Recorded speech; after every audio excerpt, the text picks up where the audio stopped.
What's going on, everybody? Welcome to the fourth assessment workshop. My name, of course, is Nolan Duda. I'm the Client Experience Manager for Ideal Traits.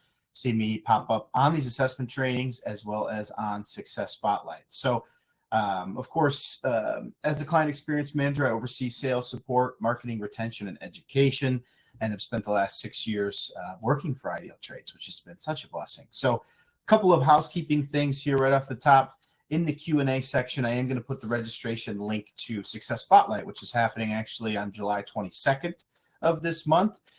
So it is featuring Allstate agency owner Mike Goppinger, who's going to talk about how he's been able to hire good qualified talent, most recently within just the last couple of weeks. So if you're in a position to where you're like, hey, I need to hire some people, I need to know how to do it, and I need to have it happen fast, Mike's the perfect person to come and listen to. So check out that registration link. If you're not able to join us, as we do, we'll send you the recording so you're able to review it after. But in addition to that, I have a little bit of a confession. One of my favorite things to do as I sort of wait for this to get started is I get to see all the names pop in of the folks that are joining us. So we got some celebrities here today. Becky McCormick, I look forward to seeing you soon. Thanks for joining us. Joe Winslow, hope everything is good, my friend, in the state of Texas, and everything is good for the agency in Nevada.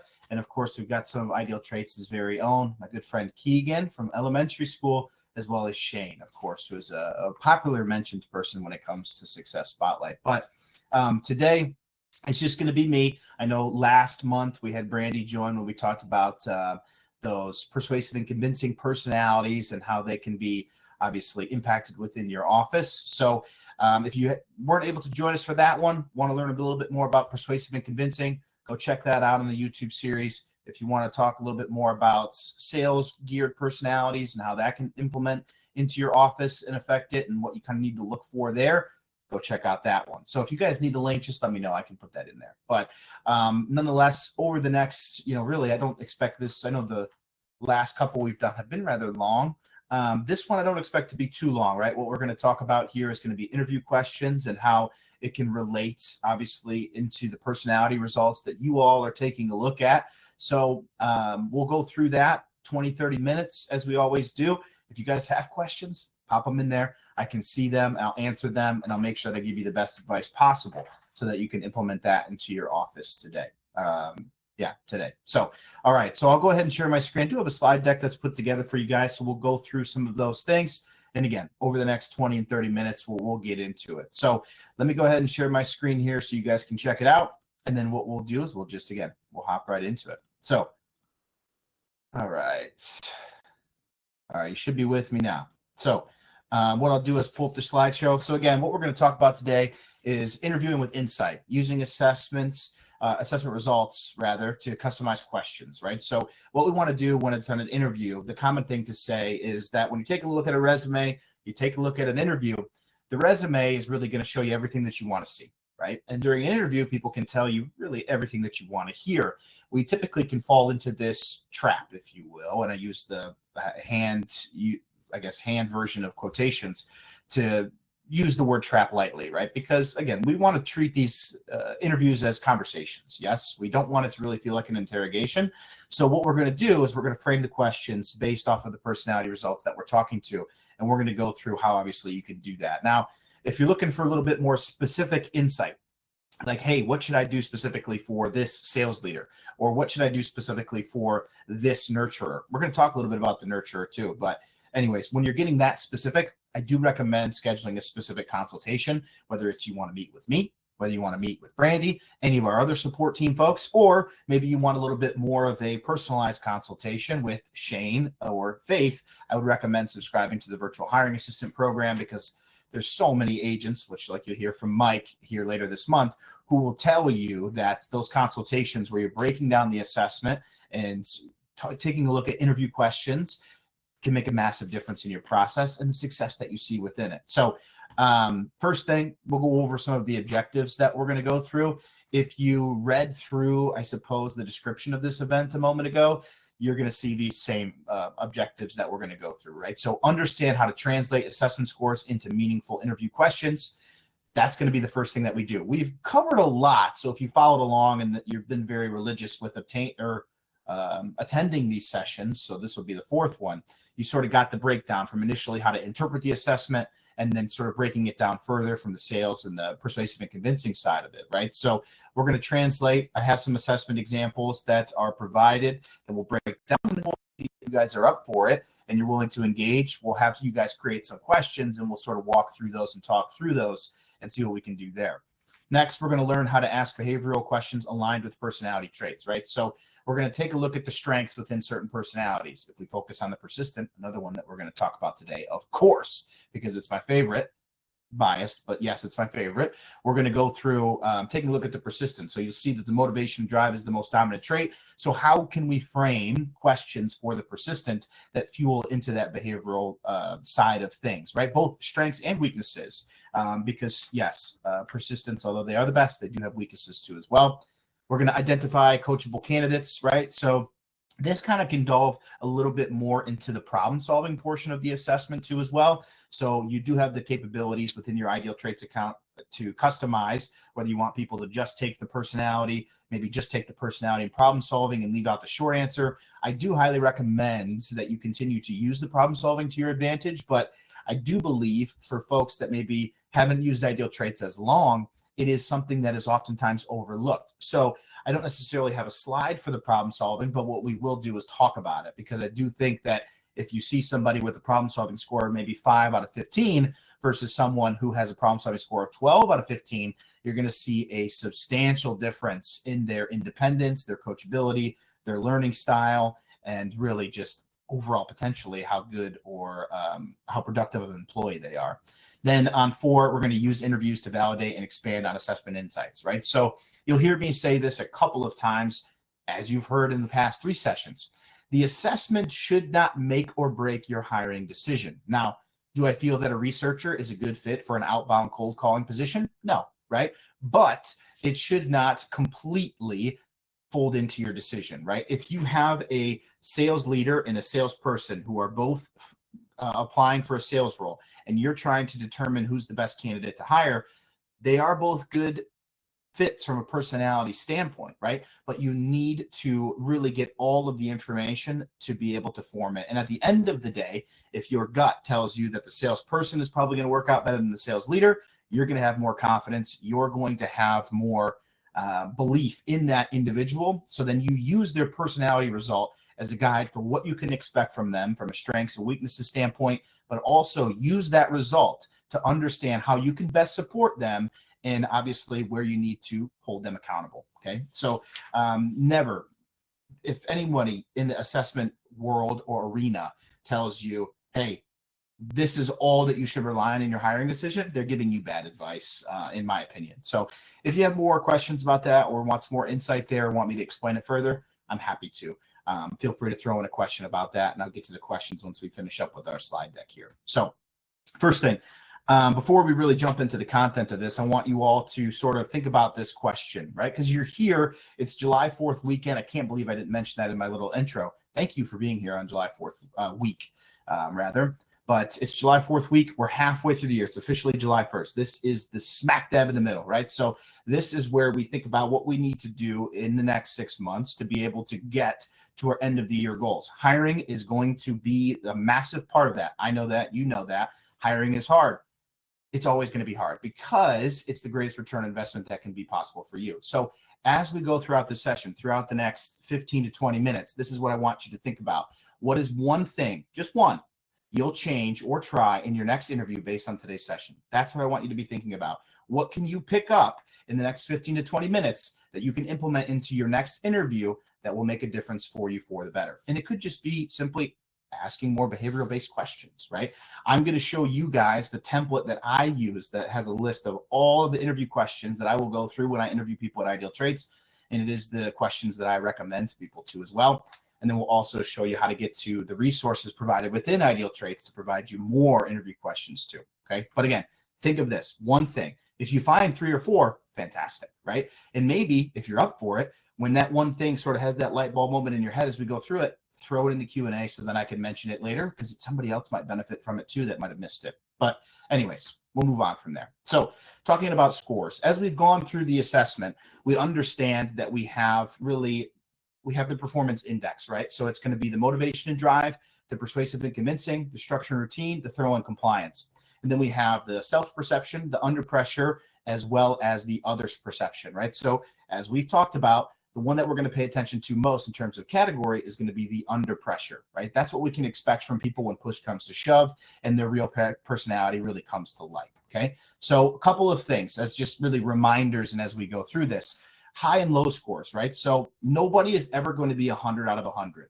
It's not possible. You might see two categories that are 100. I've seen it a couple times, right? Where the motivation and drive is 100, the persuasive and convincing is 100, but then you'll see the structure, routine, and thorough compliance is very low. Now, it is important to understand that these are behavioral tendencies, and it is not a bad thing for someone to have a low score in a certain category. It could be considered maybe not a good fit for the role that you have if you're looking for, again, a heavily outbound sales role where they need to make 100 to 150 cold calls a day, and their motivation and drive is only 26. Probably not going to be what you're looking for, but it isn't necessarily a bad thing. That person's just wired a little bit differently for a different role where they would be a great fit for that. Okay. So we really need to treat the traits that we see within these individuals, the traits saying that with the numbers, as the role expectations. So obviously, if we put somebody who has that 26, which is my favorite number, 26 in their motivation and drive into a heavily outbound sales role that is requiring 150 cold calls a day, we are not setting those people up, that individual or ourselves up for success, right? So our traits need to meet or equal our role expectations. So if we're looking for someone to be very motivated and a go-getter, we obviously need high motivation and drive, right? The reason why, when I say it like that, it seems very elementary and very self-explanatory, but interviewing is very emotional, right? And so is hiring just in general, very emotional process. We interview a candidate, we really like a candidate, we feel as if we have a lot in common with that candidate, so we make exceptions for them and we hire them and we think that it's going to work, right? I would advise against that, right? Use the assessment as your guide to what you're looking for and make sure that it meets with your role expectations. So as we see a couple of examples here, I know I've already mentioned one or two, but for high motivation, a good question to ask would be, tell me about a time you took charge unexpectedly, right? So we need them to tell us about how they've been showing initiative.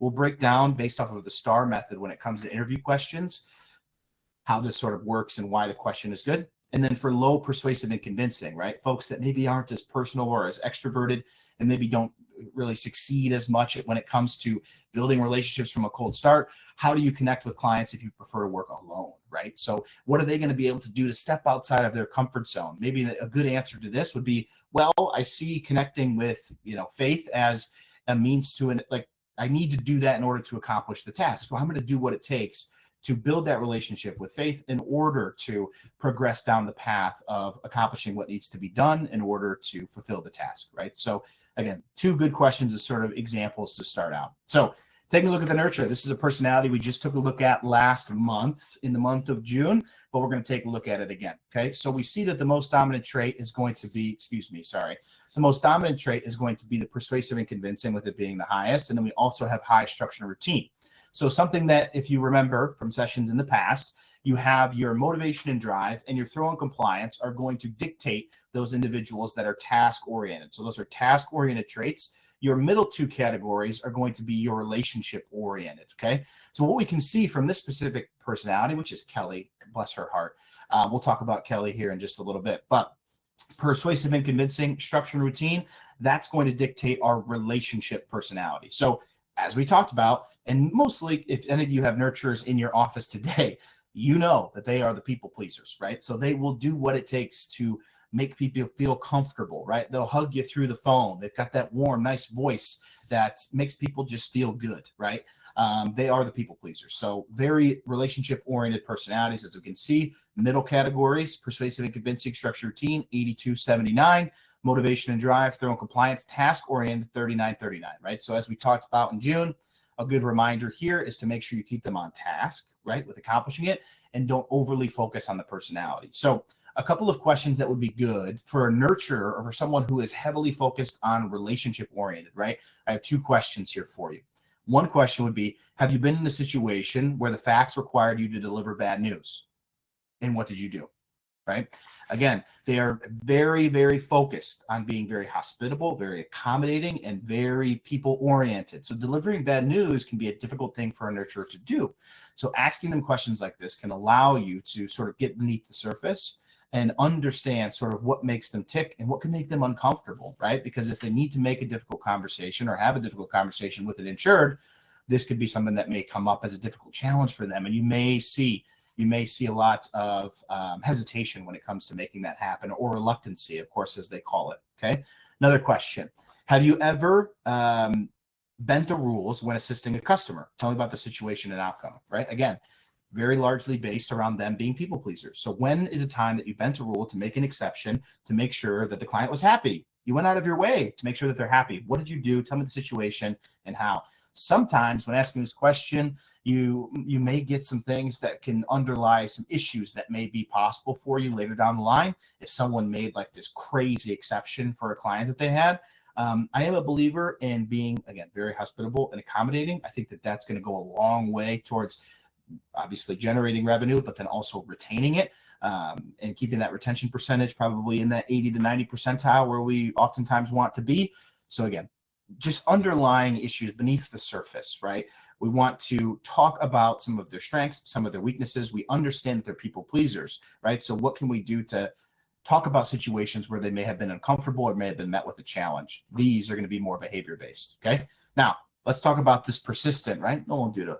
Great, right? What a great personality result. But anyways, enough of that. So I have some questions prepared here, right? As we talked about earlier in my example, we have the motivation and drive being the most dominant trait. Again, motivation and drive, thorough compliance are going to be your task oriented. You see 146, two most dominant traits: persuasive and convincing, structure and routine, right? Relationship oriented tasks. Typically, for a personality like mine, if you were to look at it, you'd be like, there's no way this guy can go on a webinar and talk for 30 to 40 minutes without anybody bouncing off of him, right? However, I can, because my task oriented nature is so high, that I see this as me accomplishing the task. The task at hand is giving you all the education that's needed for you to, of course, make better hiring decisions and see Ideal Traits, of course, as a resource, right? If we're just speaking transparently. So at that point, again, we want to be able to frame questions for this particular personality, which is more geared towards that motivation and drive, primarily, with that being the most dominant trait. But then in addition to that, too, more task-oriented questions. So I have 3 questions for you here. Tell me about a time you took a risk and it failed, right? So motivation and drive, quick decisions, impulsive, right? They want to take risks. They're very independent. They're going to go for it. Yes, this isn't necessarily always a positive thing, because sometimes it's important to take a step back, take a look at the information, and make an educated decision, right? So you're talking about a time when maybe they took a risk and it failed, right? Again, an uncomfortable situation, a challenge for someone like a persistent, because what also comes with that motivation and drive, folks, I'll speak from experience, is that big ego, right? So making sure that you obviously have a conversation with that, and you'll see some things that can come through it, getting beneath the surface. Another question: if someone else is applying for this job and they are better than you, or not better than you, if someone else is applying for this job and they're a better fit than you, what is it that they're better? What is it that makes them a better fit, right? So sorry, I kind of jumbled that all together. But anyways, you're, again, tapping into that ego, right? A potential weakness of theirs, right? That where they get that ego that they have that could get in the way, right? So at this point, you're having them talk about what they believe to be their weaknesses are. A bad response to this question would be, I don't know what it could be. I don't think there's anything that I could point to specifically that someone will be better at, right? That's just not being able, that's showing you signs of not being coachable, right? Because they're not able to take feedback and they're not able to take accountability for maybe some of their shortcomings. Trust me, persistence have them. Every personality has them. So making sure that you talk about that. It can seem like a very direct question that can kind of be in your face, but it's a good question to ask because, again, you're getting beneath the surface. Last question here. When working on a team, what role do you feel most comfortable with? Why? My opinion, for a persistent, you want them to talk about how they want to take charge, right? If someone of this type of personality is just like, I like to kind of just listen and observe and kind of sit in the back and just see how things go.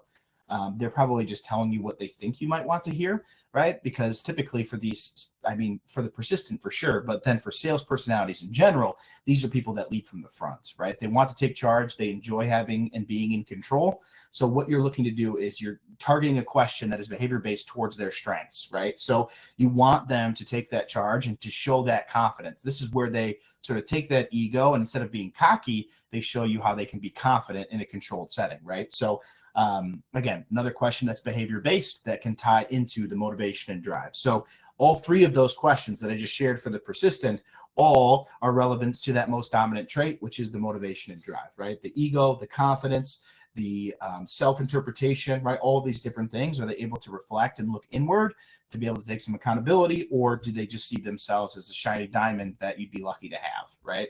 We want some humility within the workplace, but we also need some confidence too. So those questions hit on all those things. So if you have any questions here, or I tried to provide two examples, the nurture sort of being on the people side, right? Relationship oriented. And then the persistent is far on the task oriented side. So I thought those were two good personalities to provide you sort of polar opposite examples for in terms of the questions, where you're geared towards the persistent, which is very task oriented, and the nurturer, who is very people oriented. But if you have any specific that you want me to go through, feel free to reach out. I'd be happy to schedule a personal call with you too. We can go through that option. So let's talk about the STAR method. I do believe when I was doing and putting this all together, I think that the STAR method is used in a couple of different capacities. I think it's used in goal setting. It's used in this or that. This is going to be specific towards interviewing. Okay. So STAR, it is an acronym. You have S is going to be your situation. T is going to be your task. A is going to be your action. R is going to be your result. Now, you may be looking at this slide like, I need to screenshot this. I need to take a picture of this with my phone. This is a lot of information. Don't worry, guys. I can send you the slide deck. I can have Kelly input it into when we send out the recording.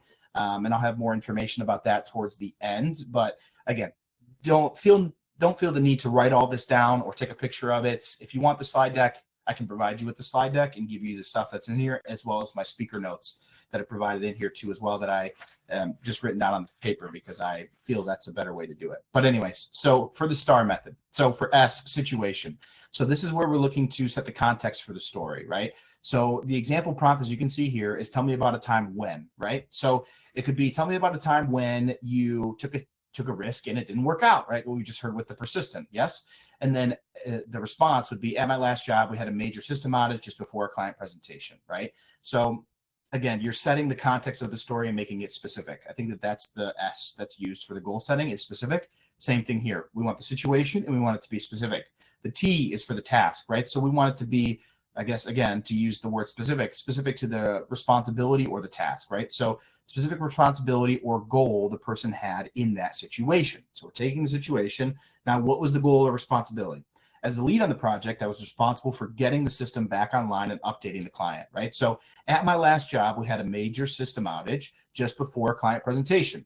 As the lead on the project, I was responsible for getting the system back online and updating the client, right? So now you're starting to see that we're connecting the responses together. Now, you may be like, well, this is all from a candidate perspective. Yes, it absolutely is, because we want to ask questions through the STAR method. But when we're listening to the response, we want to make sure that we're hitting on all four of these categories so that we know that we're getting a concise and detailed response instead of one that's filled with vagueness and ambiguity. Okay, moving on to action.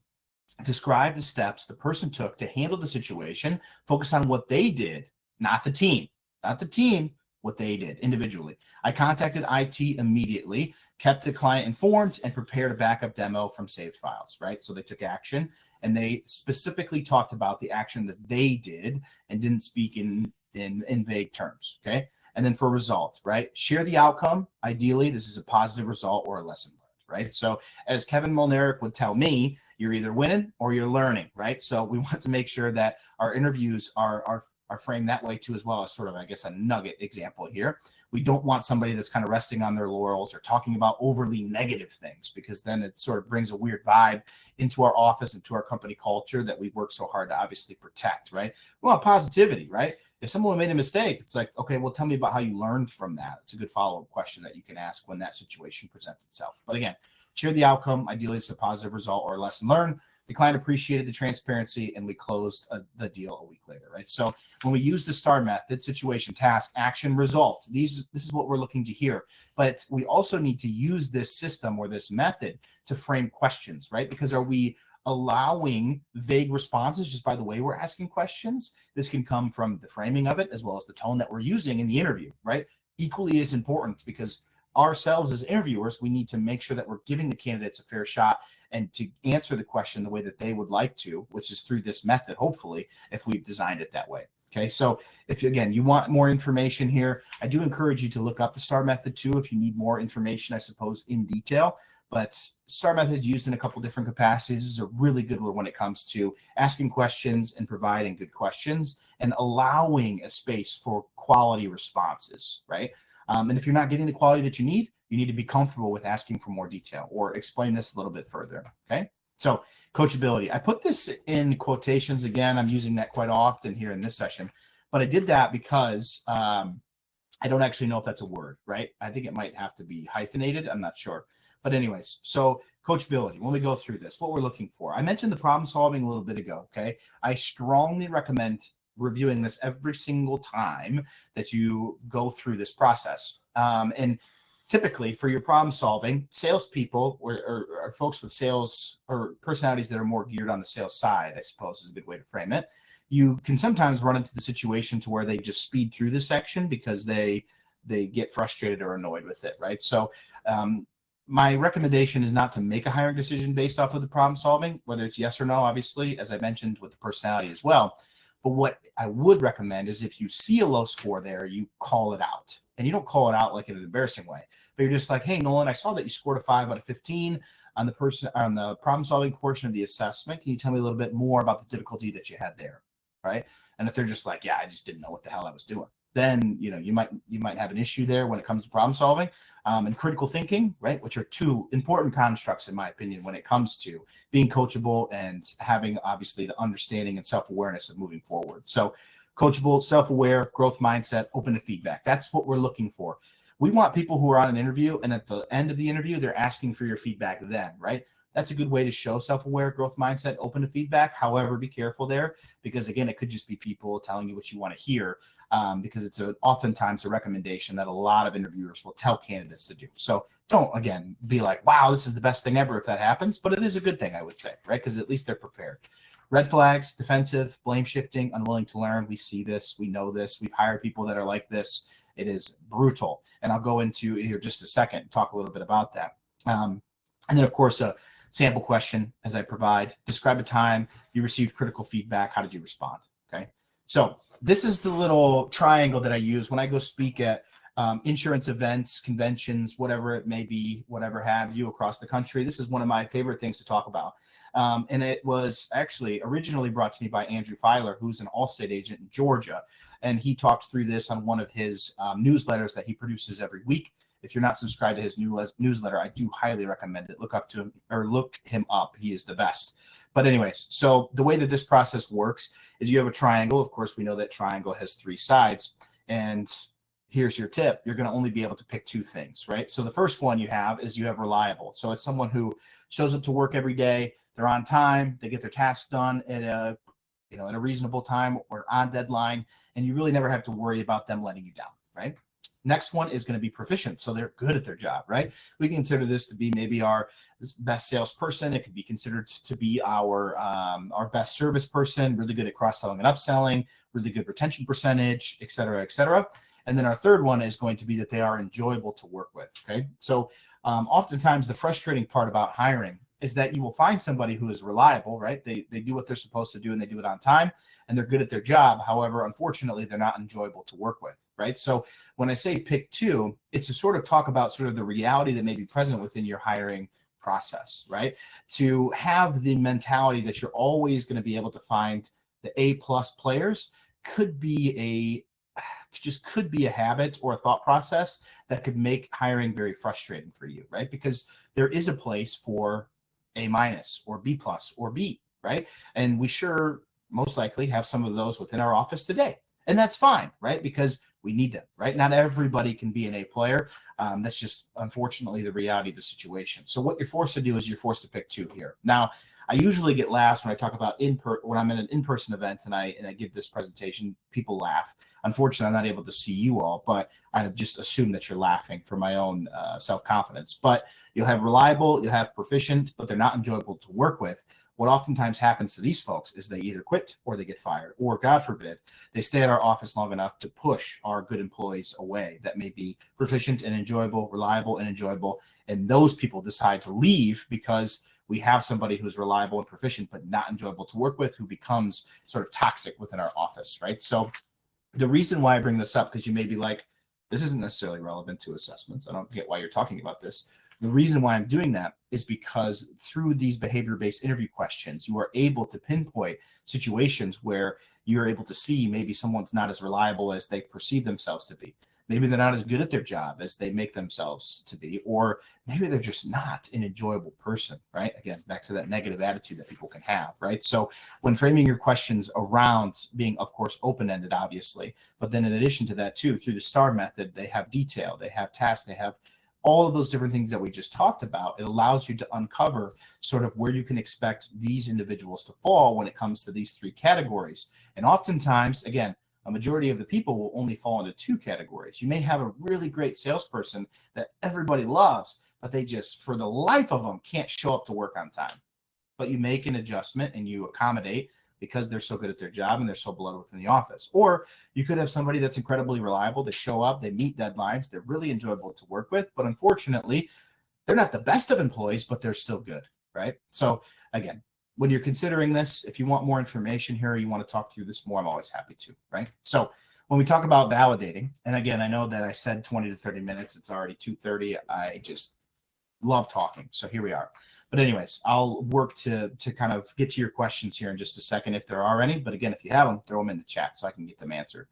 Use interview to confirm or clarify assessment results, right? So I talked about that gut feeling at the very beginning. Never lose sight of this gut feeling. If you ever work with a recruiter or anyone here at Ideal Traits or whatever it may be that tells you, I don't trust your gut, run, right? Get away from that. You should always have that in your back pocket as really your guiding light. But again, have all the information necessary to be able to make that gut decision, which of course is your assessment, it is your video interview, it is the resume, it is the interviews themselves, right? And how obviously see that all working out. But at the end of the day, make sure that you have all the information necessary to make the most informed gut decision. And of course, we do these seminars so then you feel more comfortable with using the assessment to, again, fuel that gut decision. All right. Now, ask about inconsistencies. I talked about that with the problem solving. If you're seeing that, like if you see a persistent tells you, again, as I mentioned before, a persistent with 100 in the motivation and drive tells you, I don't really like to take charge. I kind of prefer to let other people be in control. They're just telling you what you want to hear. Mention that inconsistency and talk through how within their assessment result, you see that they might be someone who wants to sort of take charge and be in control and be that leader.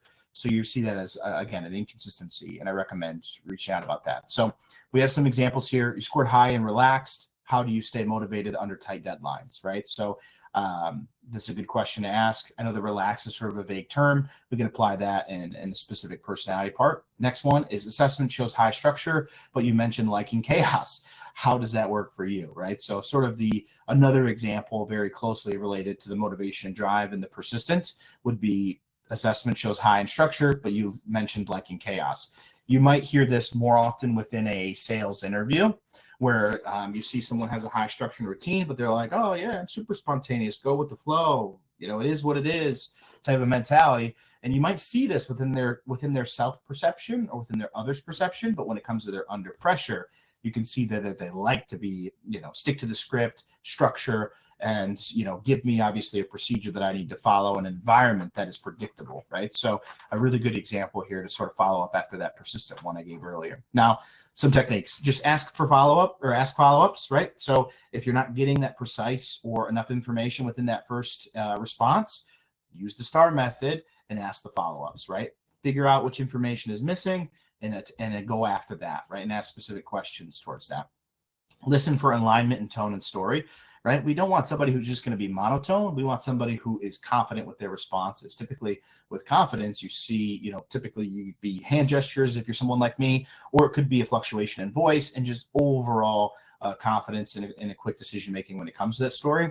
and then compare notes to assessment after the interview. So take a look at what you're noticing from a behavior standpoint and make sure that that aligns with the assessment once you have a chance to sort of fully dive into it, unless you feel as if you're confidently aware of sort of all the different things that come within the assessment. So a couple of recap notes here, and then we'll get to your questions. And I do have, again, as I mentioned, I promised that I would show the template that I have of all of the questions. So I do have that prepared for you, as well as the resources within Ideal Traits. So recap, use the assessment as a tool, not as a decision. Use it as a tool, not as a decision, right? We're here to get all of the information necessary to make an educated gut decision, right? I was going to do the thing where I say what, and you guys all say gut, but again, I can't hear you or see you. So I'll save you the time there. Use the assessment as a tool, not as a decision, right? Education to fuel the gut decision. Ask questions tailored to traits, right? We need to pay attention to the performance index. We need to see what their most dominant trait is. And I promise you, once you get used to going through this process, you're going to be like, okay, the persistence most dominant trait is motivation and drive. And that's going to start to roll off the tongue for you, right? Again, we're only as good at things as we practice them. So if you don't use the performance index often, you're probably not going to get overly familiar with it, right? But the more we practice, the more we try, the more we use it, the more familiar we'll get. And the more these things will sort of just roll off our minds by memory, rather than us having to go back to our notes or back to the sections each time, okay? Identify coachable talent, problem solving, behavior-based interview questions. How do people respond to questions that maybe are a little bit challenging for them to answer? Those are things that we're looking at. And then validate, don't assume, right? So make sure that you ask the questions. I mean, that's why you're there, right? So just because someone is a persistent doesn't mean that it's going to be tailored some certain way. Just because someone's a sales leader doesn't mean it's going to be tailored a specific way. So validate, right? Use the assessment as a guide, as a tool, and don't make pre-informed decisions based off of what you see, right? Not all persistents are made the same. Not all nurturers are made the same. Not all closers are made the same, and so on, right? So validate, don't assume. So again, it's a pleasure doing these for you guys. And as I mentioned every single time, I am here to help you, right? As the client experience manager, my job doesn't exist unless you guys need help and things like this. So if you have specific things that you want to go over an assessment workshop, whether we do it sort of in one of our monthly sessions or whether it's something that we do in an independent consultation, you see there my direct phone number. You can call or text that number, and also my email, of course. And I'm the quickest emailer of all time. Feel free to test that theory if you need something. So before I get to your questions, sample interview questions. There are tons in here. There's about, I think, 3 per personality, right? So you got closer, competitor, consistent, engineer, independent, so on, right? All the different personalities. This is present within Ideal Traits. So if you want to search this title, you can. I'm also going to put it in the chat here in a second, so you guys can pull that, save it, and then use it. All the questions are EEOC compliant. So making sure that you're asking questions that are in, of course, compliance with the rules and regulations that the EEOC sets. I feel as if I should have probably mentioned it at the beginning, but anyways, EEOC compliant. Make sure when you're formulating these questions that they fall within that realm and within those guidelines. Okay. Now, here's the document that I use, sales representative video interview template. So this is for my sales folks. This is a template that I have. So I have a bunch of questions that are built up. So I have questions based off of the category of confidence, right? So I want to test that motivation and drive. I want to see where they're at, right? I want to know and I want to see how confident you are, right? I want to see how much you believe in yourself, right? If I ask this question where it's like, as of your skill set on a scale of 1 to 10, 10 being the best, where do you see yourself at? And they're like, 4. Why are you saying 4, right? Like, I need you to be incredibly confident in your ability to be able to sell. As we know, that's a construct of the position.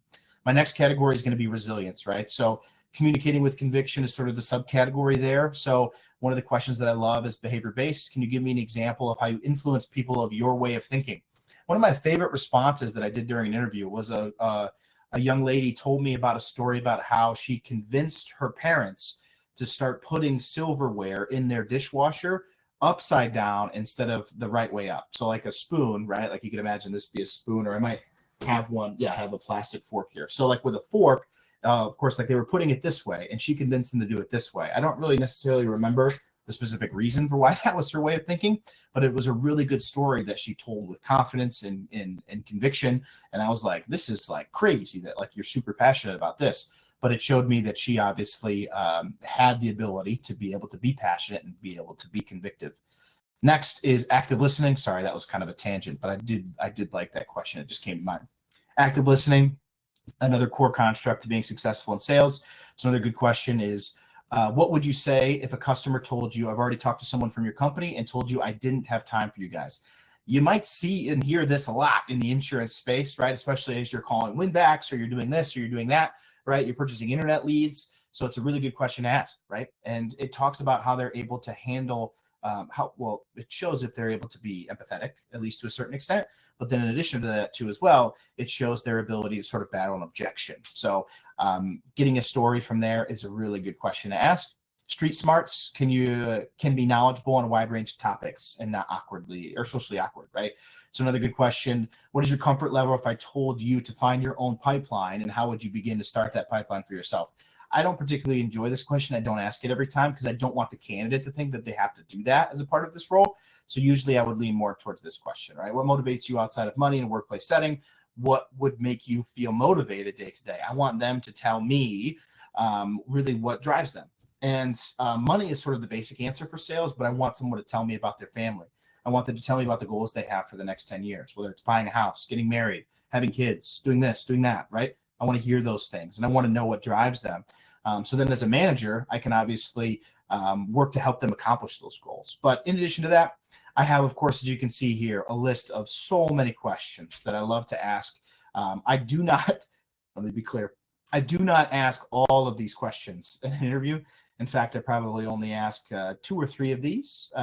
And I don't ask all of these questions either too as well every single time, right? But it's good to have consistency in your interviews, and it's good to make sure you're asking questions that are, again, behavior-based, as we're talking about here, okay?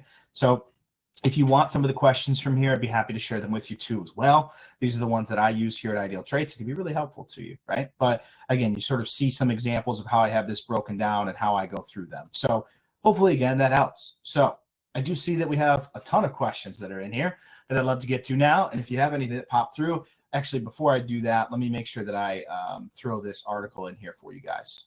Here is the article that I mentioned that you can access directly through Ideal Traits. That's going to give you about 3 questions per personality that you can go towards. So here we go. Tia.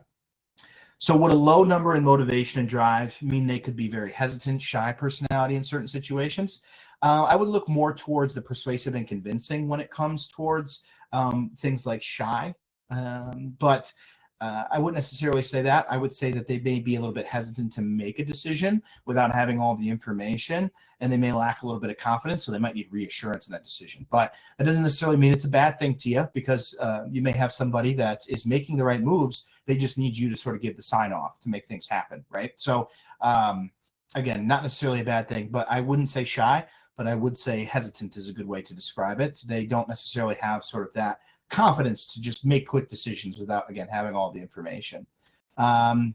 Tia, do you use your gut feelings every time? I normally use it as my guiding light, and for 2 hires didn't guide me well. Do you ever use possibility over predictability? Right? Okay, yeah. Possibility is tough. I don't know if I've ever looked at it as possibility over predictability, but what I can say is that my gut has certainly been wrong sometimes too. And I'm sure if you ask the other 75 people that are on here too as well, if their gut's ever been wrong, they would tell you that it has been too as well.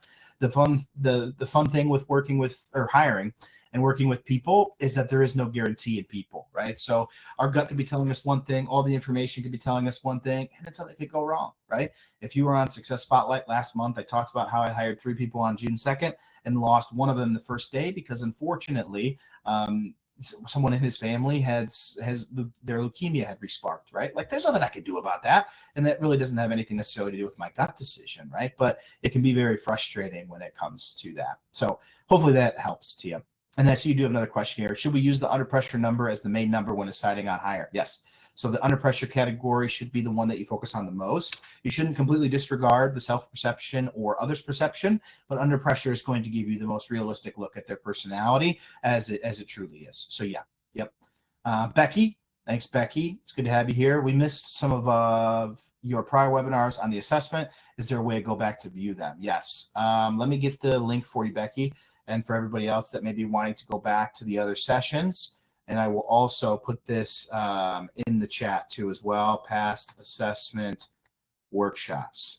Sorry, one of the negative things of me not having someone to bounce off of is when I do something like that, kind of just got to talk through it. Okay, so yeah, Becky, you should see that in the chat now. So if you need any help accessing that beyond it, just let me know. If we get indecisive, should we have them retake the assessment? I had my first one recently. Yes. I think that what you're talking about maybe is inconsistent rather than indecisive. So if you have somebody that has their result has come back as inconsistent, that means that they were trying to potentially manipulate the results. Not necessarily purposely, but they might have been a little bit overly stressed when completing the assessment.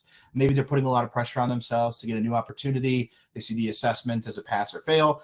And they're, again, sort of answering and sort of giving conflicting answers, which would then, again, lead to a inconsistent result. So I wouldn't necessarily disqualify them for this, Tia. Whenever someone that applies to Ideal Traits, comes back as inconsistent, I do reach out to them and have them retake the assessment. So I do still want to give them a fair shot because they may be overly stressed or putting too much pressure on themselves. So I let them know. I call them and I say, hey, it's not pass or fail. Take a deep breath. Take the assessment as you feel as if you naturally are. We'll see what you come back through as the second time because your result was inconclusive the first time, right? So it can really help. And maybe you'll find a good employee, obviously, through that. Anyway, we can get that list. Tia, I'm not sure what list you're talking about, but my email is nolan@idealtraits.com. Feel free to email me. I'd be happy to provide you with anything that we've gone over today. And then where are the questions for the sales positions that we were discussing? Yeah, so I can provide you. I put the link in the chat. I can put it in here again for you, Gina, so that you see it. But it's right there under the article. So that's going to give you it's going to give you 3 interview questions for each different personality result from Ideal Traits. If you're looking for more beyond that, if you go into your Ideal Traits account under the Learn More section, you should be able to open up sample interview questions specific to that respective personality. But of course, if you want more, I'd be happy to provide you with additional too as well. Okay, so again, I really appreciate you all for taking time. Looks like we've got the longer list sales positions you had on the screen. Yeah, Gina, send me an email and I will send you the template of the interview questions that we use here at Ideal Traits. So I think you're referring to the Google Doc that I have and that I use at Ideal Traits for our positions. Send me an email. I just put it in the chat.